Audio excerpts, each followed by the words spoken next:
welcome back to my channel. Today I will be doing medium passion twist on my hair for the very first time. If you're interested in creating medium passion twists or box braids, this is how I section and parted my hair to achieve this look. If you are interested, please keep watching.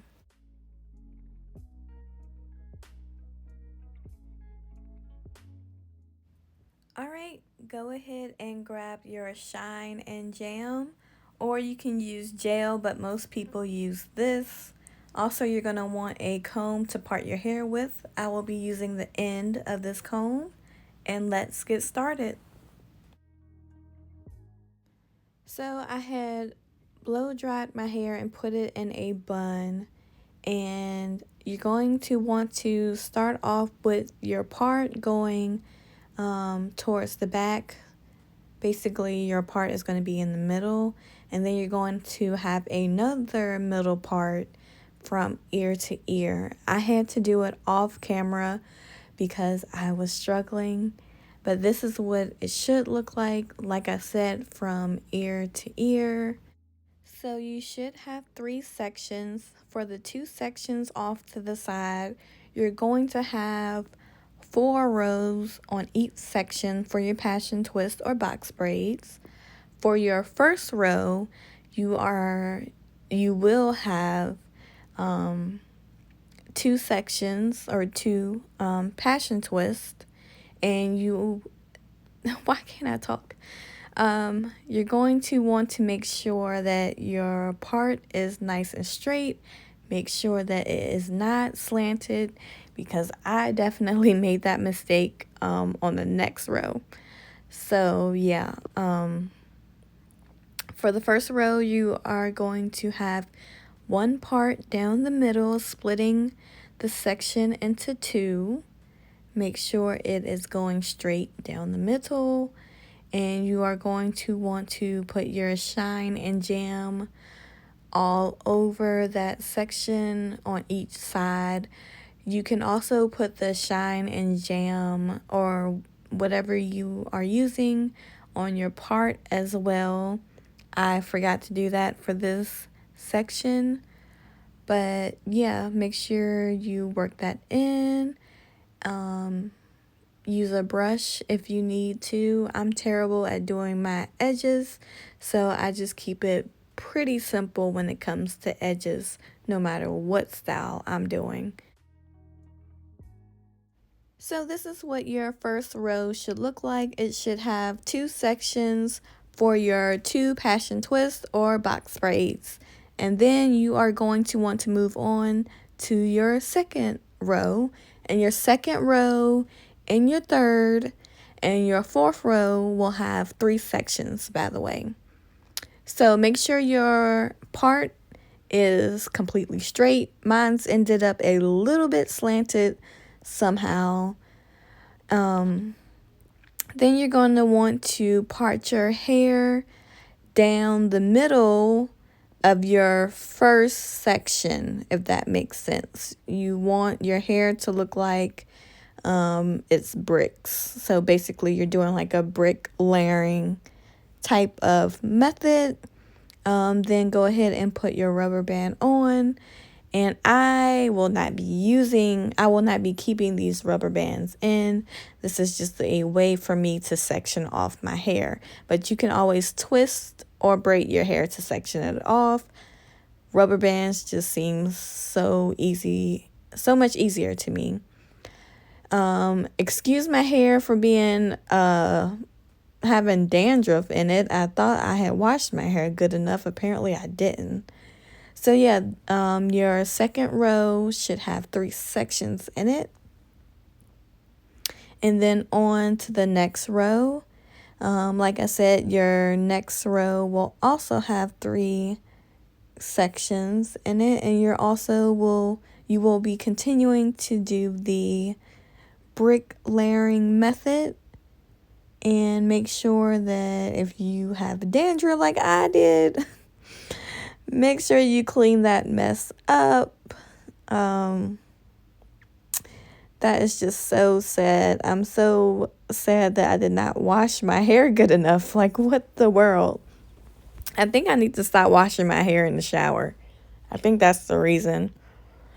Um, but yeah, put your shine in jam on your section. Make sure you brush it out good and put your rubber band to separate it. By the way, if you are doing the rubber band method for your box braids or passion twists, then go ahead and keep your rubber bands in. So this is the finished look for the side section. You should have 4 rows. You will have 3 rows of 3 and 1 row of 2.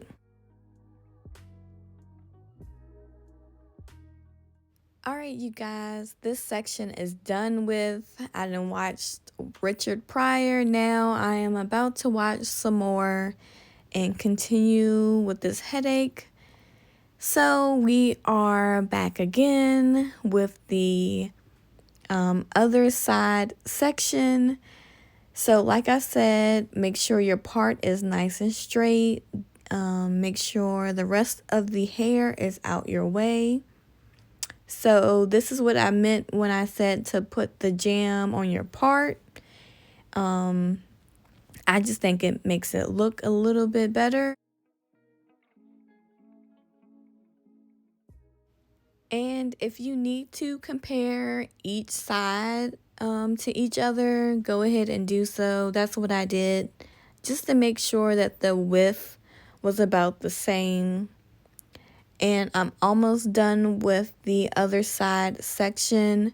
And for the rows on the top, so when you part the row at the top, you want to make sure that the part is matching up with the other row at the top on the other side. You're not going to do the brick method for the 2 at the top. It's going to go straight across. I hope that makes sense. Make sure you got that jam and make sure you brush your hair pretty good. You especially want the top part of your hair to look very nice. So yeah, here's an example again. Your part will be matching with each other for the rows at the top. No brick method for the rows, for the 2 rows at the top. It's going to be straight across.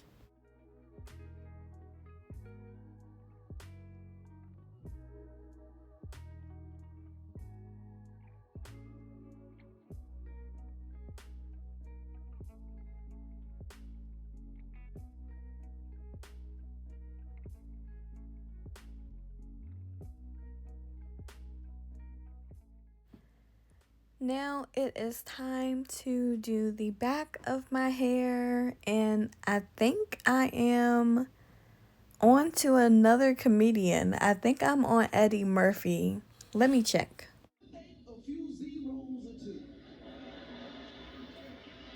Don't judge me, bitches, don't judge. Well, no, not on Eddie Murphy yet.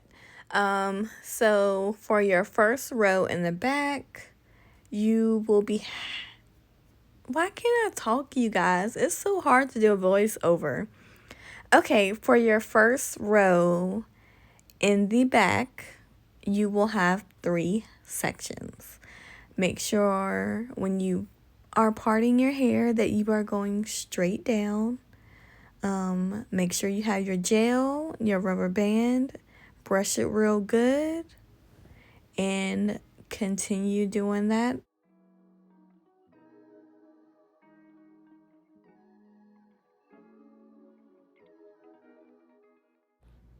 Oh yeah, if you are going to put your hair up in a ponytail or a bun, make sure you do that first row in the back really nice, okay?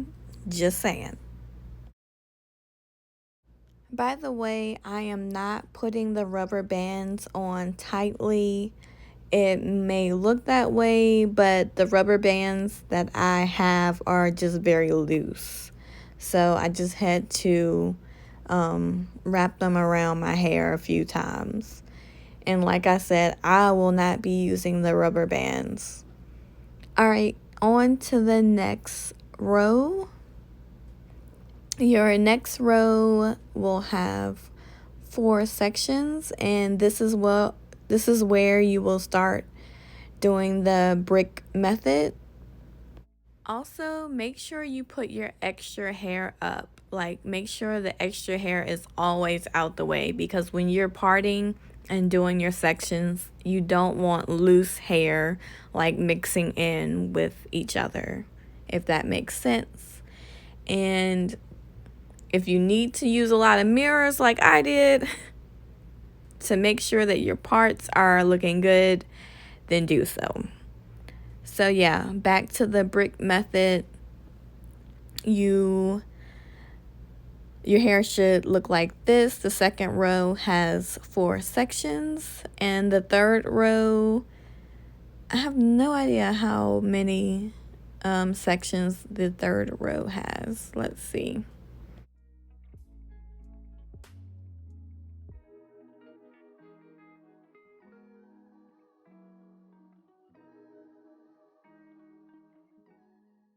And right now I am just comparing the width to this section to the other sections that are done, just to make sure that it looks pretty even. Oh, look at me. This must be Eddie Murphy.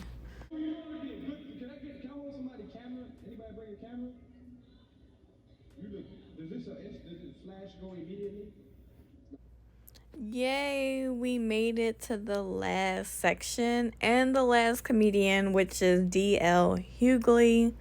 Right now, I'm just trying to see if this is actually going to be my last section. I thought about doing 2, but I don't think it would have looked right. I think it would have looked pretty small compared to the rest. So I'm just going to make this into my last section, and I am going to also continue to do the brick method from the bottom up. Yeah. Make sure that your part is going straight up. You do not want any of your parts to be slanted.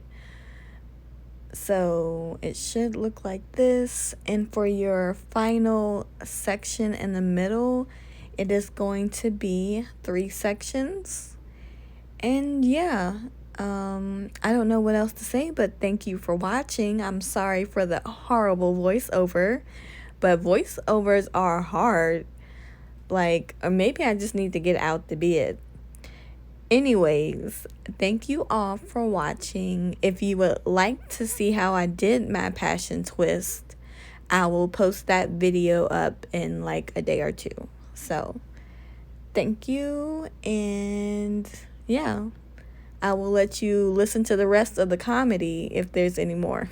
All right, scratch that on the comedy. D.L. Hughley's joke was not funny at all, so I will not let you guys listen to that. Anyways, this is how I parted my hair for my passion twist. And I thank you all for watching. Bye.